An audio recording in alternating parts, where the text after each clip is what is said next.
అక్కడ కూడా దిగనంటే కాదని గ్రౌండ్లో దిగి అక్కడ చూసిన తర్వాత నేరుగా రాజమండ్రికి వెళ్ళి హైదరాబాద్ పోవాలంటే పోలేకపోతే బెంగళూరుకి వెళ్ళి బెంగళూరు నుంచి ఫోన్ చేసి మా సిఎస్ చెప్పి ఆనాటి ప్రధానమంత్రికి చెప్పి మళ్ళీ తిరిగి రాజమండ్రిలోకి వచ్చి సెక్రటరియేటే రాజమండ్రికి మార్చి కనీసం నేను ఆ రోజు 15 రోజులు ఇక్కడే ఉండి మిమ్మల్ని అన్నీ చేసిన తర్వాతనే తిరిగి నేను హైదరాబాద్ పోయిన విషయం మీరు అందరూ గుర్తుపెట్టుకోవాల్సిన అవసరం ఉంది.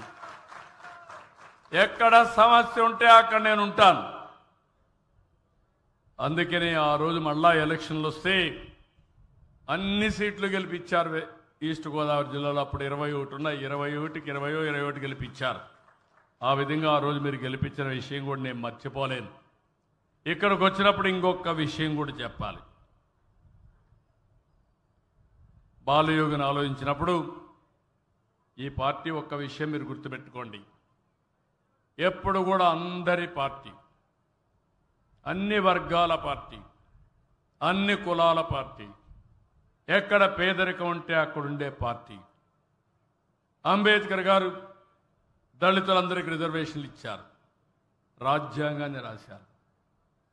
నేను ముఖ్యమంత్రి అయ్యే రోజున ఈ రాష్ట్రంలో మీరు ఒక్కసారి చూస్తే 96లో తెలంగాణలో ఆంధ్రప్రదేశ్ 2 గ్లాసుల సిద్ధాంతం ఉండేది.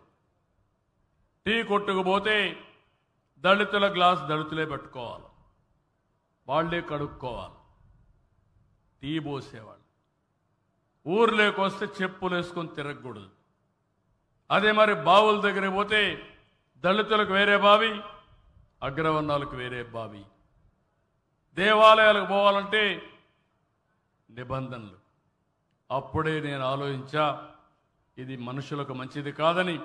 ఫస్ట్ టైం చరిత్రలో మీరు చూస్తే జస్టిస్ పొన్నయ్య కమిషన్ వేసి 43 రికమెండేషన్లు ఇస్తే 43 రికమెండేషన్లు అమలు చేసి దళితులకు న్యాయం చేసిన పార్టీ అంబేద్కర్ స్ఫూర్తి ఇచ్చిన పార్టీ తెలుగుదేశం పార్టీ. ఈ విషయం మీరు గుర్తుపెట్టుకోవాల్సిన అవసరం ఉంది. ఇవన్నీ చేసిన తర్వాత టాస్క్ ఫోర్స్లు వేసి ఎప్పటికప్పుడు పనిచేసి అందరం ఒకటే అనే విధంగా ముందుకు తీసుకుపోయాం.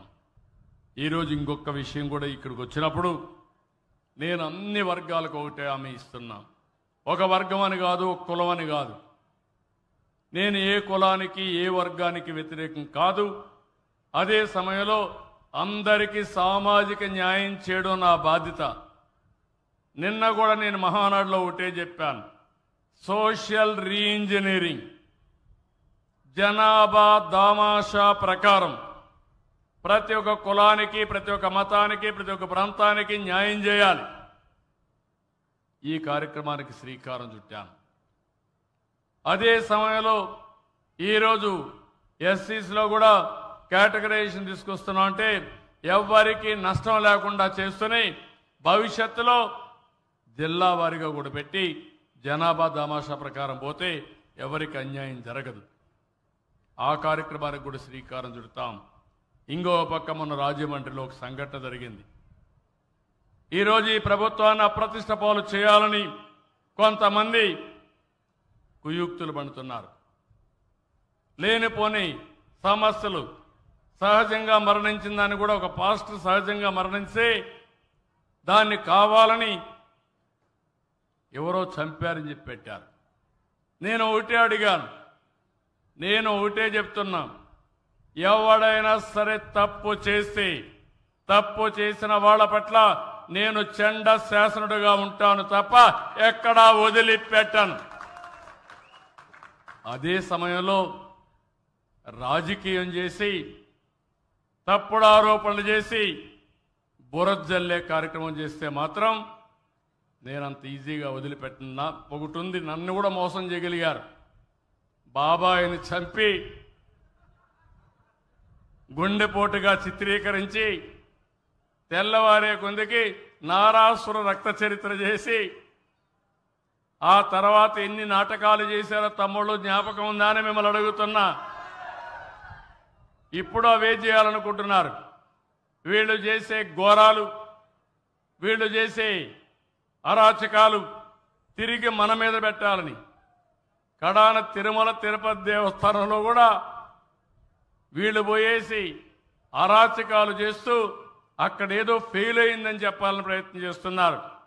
నేను అందరికీ ఒకటే చెప్తున్నా, డేగ కన్ను నాది, ఎవడూ తప్పించుకోలేడు. నేను అన్ని టెక్నాలజీ పెట్టేశా.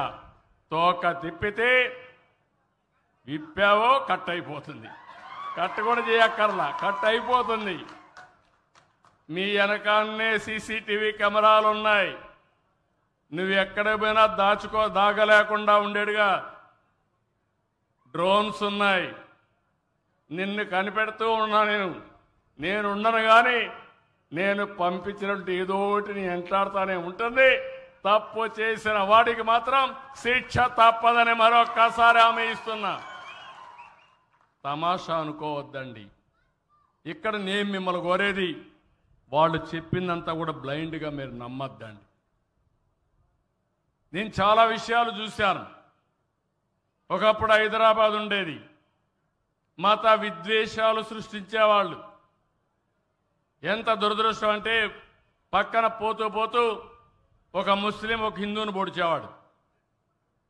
ఆ హిందువులు ఒక 5 మంది ముస్లింలు పొడిచేవాళ్ళు, వీళ్ళు 10 మందిని పొడిచేవాళ్ళు.